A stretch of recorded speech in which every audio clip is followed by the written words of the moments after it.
Pirmado na ni Pangulong Bongbong Marcos ang batas na nagpapahaba sa termino ng barangay at sangguniang kabataan officials sa 4 na taon.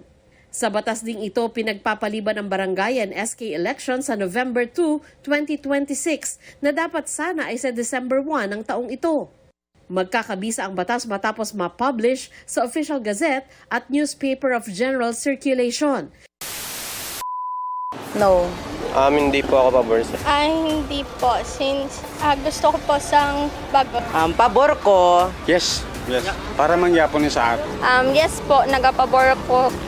No po. Hindi po.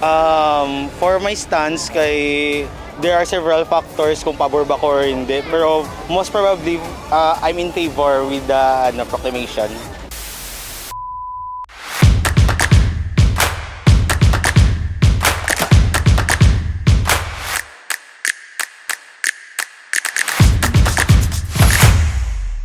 Mayong adlaw South Cotabateños. Yari naman kita sa aton nga segment nga South Cotabateños, anong masay mo? Diri lamang sa South Cotabato angat ka. Sang damlag lang, formal na nga ginlagdaan ni Presidente Ferdinand Marcos Jr. ang Akta Republika 12232 sa pagpaiway sang natalana nga barangay kag sangguniang kabataan election subong nga bulan sang Disyembre. Matapos sini, madamo sang reaksyon ang publiko sa siningatikang sang presidente.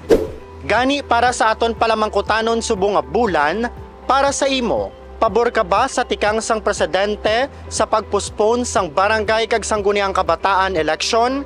Kag para sa imo, pila ba dapat katuig ang termino sang mga opisyal nga masiling mo efficient sa ila trabaho? Dali, opdi nyo kami kag aton hibaloon ang sabat sang South Cotabateños. Ako po si Rosalie Mariano Lorenzo located dito sa Alonan Avenue. May pwesto po ako dito sa Alonan, Nicole Flower Shop po. No. Nga aman ma'am. Kung ako ang tanungin niyo, sir, para naman mabago na naman ang pamamalakad sa barangay. Tapos kasi na-feel namin sa amin na barangay, parang walang improvement. I'm Von Junior R. Dayaday. Currently studying at Ramon Magsaysay. Hindi po ako pabor, sir. Like sa amon ka, sir, kay nang di masyado magampanan sang SK namon ang iyang work pala dapat tao. And hindi siya makafocus kayo sa mga youth. Kaya siguro mas okay nga dapat sa December mag-election gid kay para matagman ang chance para sa iban nga kaya man gampanan ang pagiging SK po. Ako si Shaina Abril Arca from Ramon Magsaysay po. I live in Surala po, pero ga-vote po ako dito sa Coronadal. Hindi po, since gusto ko po sang bagos. Kahit daw tong pass po nga mga official po is daw hindi ko po ma-feel nga may pagbabago po. So, siguro po yung sa mga basura lang po, since madami pa din po ako nakikita nga basura sa surroundings po, sang barangay po. Magpabutang po siguro sila sa mga trash bins po sa mga kay may mga students po nga galakat nga gahaboy na lang sang basura sa bisan diin kay wala sila makita nga basura. Ako si John Ray Gramflor na student sang Ramon Magsaysay Memorial College of Marbel, and naga-take sang course nga Bachelor of Physical Education. Pabor ko, in a way nga siguro, para at least kung ano pang mga kulang wala pa na-develop or na-improve sang mga, sa mga officials sa barangay. Like magaan pa sila chance nga mapakita sa tao nga sina nga 1 year pa nga gindagdag sa anda ma-improve pa nila kung ano pa anda nga need i-improve kag mapakita nila sa tao nga hindi sayang ang mga votes or ang pagsalig nga ginhatag nila sa imo. Kaya ako si Richie J. Magel, taga Palayan, Tupi South Cotabato. Ano yung matrabaho? Isa akong tricycle driver. Yes. Para mangyapon niya sa aton, sir.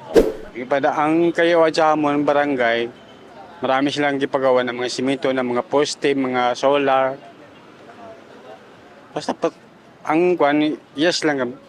So ako si Casey Alcampor, taga Malatu, South Cotabato.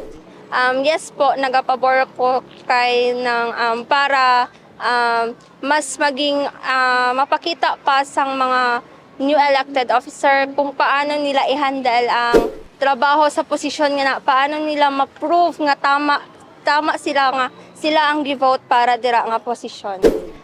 Para pod na dira ta ma-base kung ano pa ang pagkakaiba sa mga dating nga official, like sa subong nga official po nga na-elect po. Ako si Renz Louis Moico from Norala, South Cotabato. No po, I think we need to give some chances to our new officials to showcase their platforms and also mag-give din ng opportunities and some projects to improve the not also the barangay but also the other municipalities. May hatag sila nga mga new projects for sa mga example sa mga lumad naton nga mga hindi gid kaya sang aton nga panginabuhi. Giselle PR Dallas from Poblacion Tupi. From Southeast Asian Institute of Technology and from BSED Mathematics. Hindi po. Hindi ka pabor, nga aman ma'am. Yes, kay hindi mas matagaan chance ang iba nga magdalagan, which is more ng more capable pa sa amo sa nga position. Daw kulang pa sila sa ng collaborations from other youth, and nang daw ang iban kay hindi maka-join sa mga activities sang SK kay tungod wala na notify ang iban nga nga mga youth. I am Jem Blarmino, all the way from Santo Niño, South Cotabato. And then I nag-eskwela ko diri sa CIT and I'm taking BSED Mathematics. For my stance kay there are several factors kung pabor ba ko or hindi, pero most probably I'm in favor with the proclamation. Yeah, nga aman sir. Kay I can see the improvement of our barangays, especially the SK.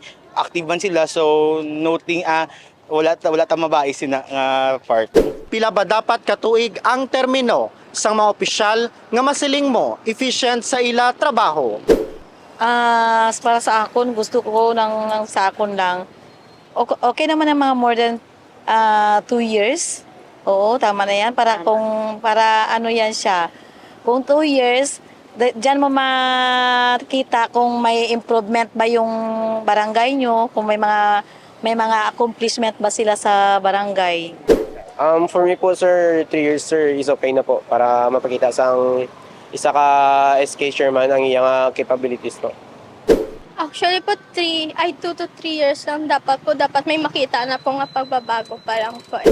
Siguro 3 years, enough naman siguro na. Nga aman sir. Actually, nang hindi man ginato mabang nga bilang official na especially sa mga barangays or mga SK nga mapakita din nila in 1 year. Siguro abi na siya sa do my process siya nga step by step siya, pero in a way nga at least dira meron sila sa mga mahimo nga mga different nga activities or program nga at least ma-enhance pa ang barangay or ang specific government institution nga ginatagan sa isang position nga kung andiin sila subong. Pila ka years? Pila dapat ka years ang ilang termino nga magpungko. Ito years siguro. Nga aman sir. Para matagal-tagal din. So for me is siguro mga nasa 3 to 5 years para mas ma-improve pa gid nila, like sa samba ko kagaina mas ma-improve nila or makapag-isip sila for another innovation nga maano nila sa sa barangay nga naka-assign sa ila po.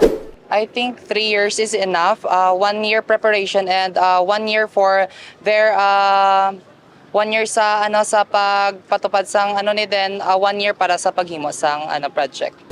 Yes, I guess enough naman ng 3 years. Japon. Kay nang damo naman po nang mahimo sina nga in a span of that ng term kay may mahimo na gid nga progress. Let's go back to the old system which is 3 years, di ba? 3 years. 3 years ang mga barangay captains, barangay mga SK kagawads, 3 years sila. So I'll stick with that kasi 'di ba within 3 years you can see their improvements, you can see their efforts kung paano nila papalagoyin yung barangay. Kagamoy na ang sabat sang South Cotabateños kung pabor ba ang mga ini sa pagpospone sang barangay kag sangguniang kabataan eleksyon kag kung pila ba dapat katuig ang termino sa mga opisyal sa barangay. Update nyo naman kami sa masunod nga bulan diri lamang sa South Cotabateños Anong Masay Mo? Ako si Chris James Cabaylo. Halong!